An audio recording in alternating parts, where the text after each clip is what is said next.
We're very excited and privileged to have the opportunity to interview Dan Barber here at his restaurant Blue Hill in the city.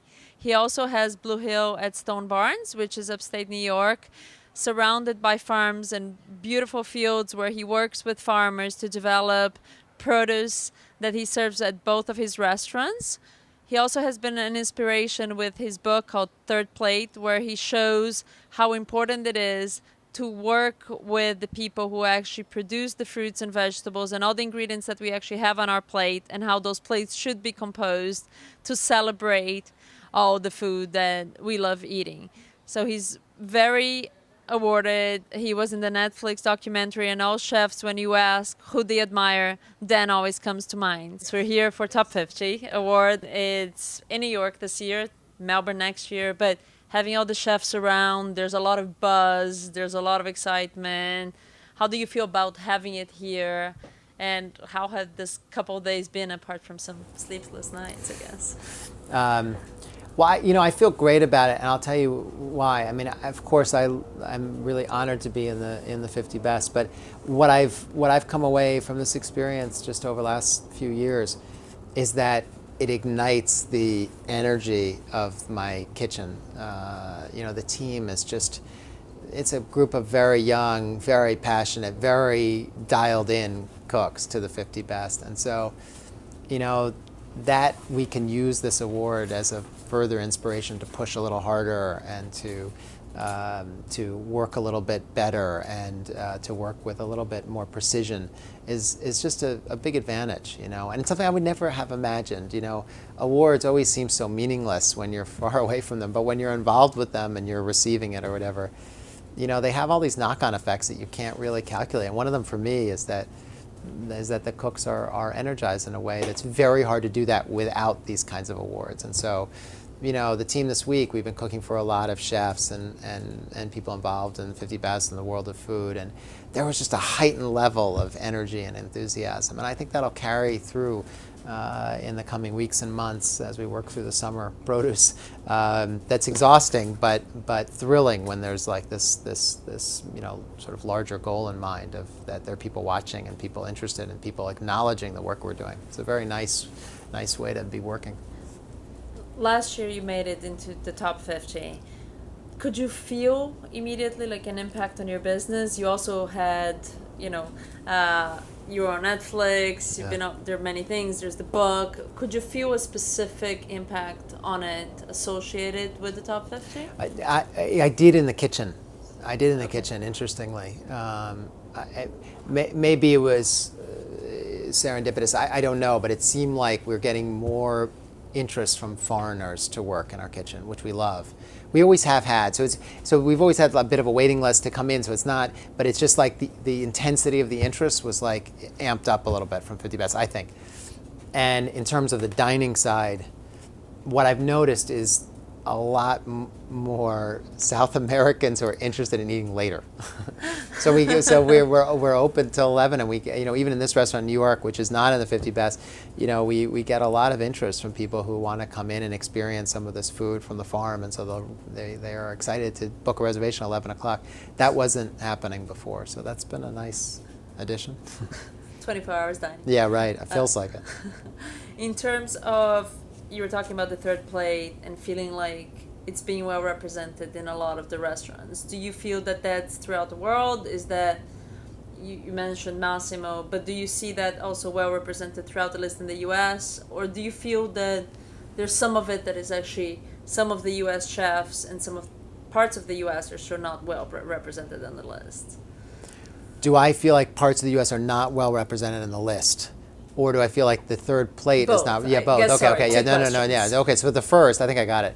The first, to say that the third plate is represented in someone else's kitchen is a little bit too much, because, like I said, most of these chefs, I'm trying to think of an exception, but I can't. Most of these chefs were incorporating these ideas that I have termed the third plate long before I wrote the third plate, and they've influenced me. So I should keep that in mind for sure. And I always do. And I don't do it gratuitously. There's just so many great chefs out there that are doing the kinds of things that Pesaro did with vegetables now in ways that just completely overturn the expectations of a high-end restaurant experience. And are there chefs that are not doing that? Are there chefs that are more conventional, that are in the 50 best? Yes, absolutely. My only defense of those chefs and those restaurants is that if I were in their locations, in their regions, and I had the kind of clientele that they have, very hard to switch. It's very easy to say, I believe in a new way of cooking. I believe in a new architecture of plate. It's very hard to sell that to diners that are paying a lot of money and that have a kind of long history with the restaurant and association. It's hard to do it when you don't own the whole restaurant. Me and my brother and I own everything, so we're quite we're free of investors. It gets very complicated for chefs to do bold and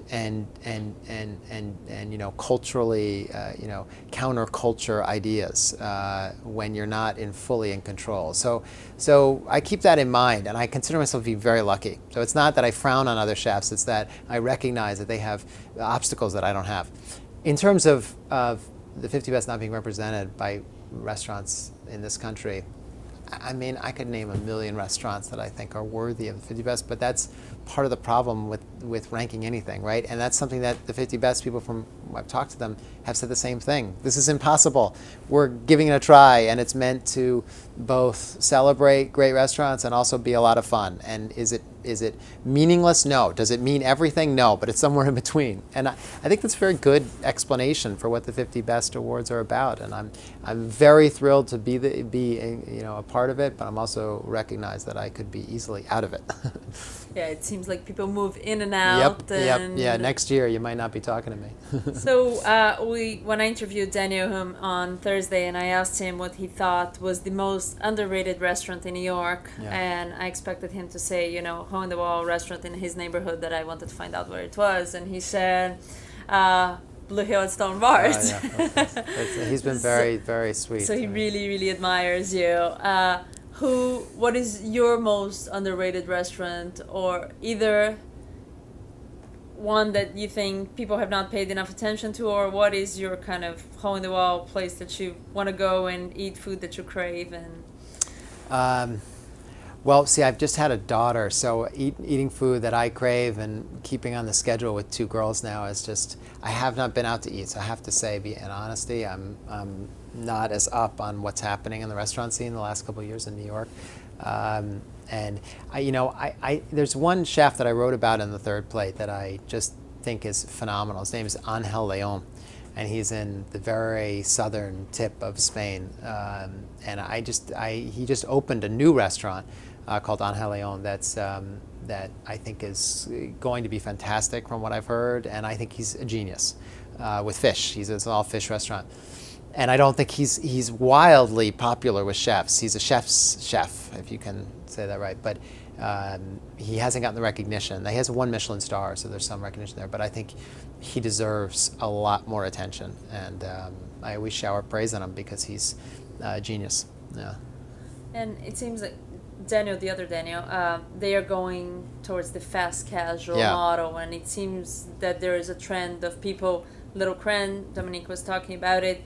Do you have plans of doing anything? Fast food. Yeah, you have your yogurts, which are good, but just more fast food, more accessible, bringing those tasty vegetables to people that cannot afford. Yeah, we started the yogurt business. My brother and I. My brother runs that, and I think that's a great example of, because that's a line of vegetable yogurts. It's the first line of vegetable yogurts created, and they're super delicious. They're from all grass-fed cows, and I think it's a great example of bringing the philosophy to the everyday eater. They're a bit more expensive than other yogurts, but they're so worth it. I mean, it's an organic vegetables and local anyway vegetables and all grass-fed dairy, and it's just very expensive to do. But I'm most proud of that because I think it to your point, it takes some of these ideas and makes it accessible to a much larger audience. And to me, that's why else are we doing this? Eventually, that's the goal. And in terms but of no plans for fast food, Blue Hill Fast. And how about traveling? A lot of the chefs are, you had Renee going to Australia and Yeah. to Japan, and the Rokas traveling around. Yeah, Any plans? we would love to do some of these themes that we talk about a lot in pop-ups around the world. And we're just looking for the right partner and the right opportunity, and hopefully something will develop in the next year. We're talking to a bunch of people. I hope you come do something in Yeah, London. I'd love to. We would love to have you there. One of our top cities to go to. Okay, Yeah. we hope so. And then lastly, in terms of tonight, any Yes. guesses or any hopes? Who do you think should take the gold The medal? top one. I don't know. That one's just too tough for me to say. I don't know. I don't know that my predictions would hold up. I'm just sitting here thinking that I don't want to be named 50 because I know I didn't even. You won't. Yeah. Okay. Thank you. But you never know. I looked at the list of people last year, and I saw one of my cooks all my cooks are obsessed with the list, and so they were showing me all those restaurants that are not in the 50, and I just look at them just like, how is that chef not, and how is that, and just, again, I know this is part of the game and part of the fun and part of the ever changing dynamic of this, but I'm just very happy to be in the 50, and I'm going to try and enjoy tonight. Absolutely. Yeah. Good. Thank you. Thank you. Great. Thank you for Great to be nice here. questions. Wow.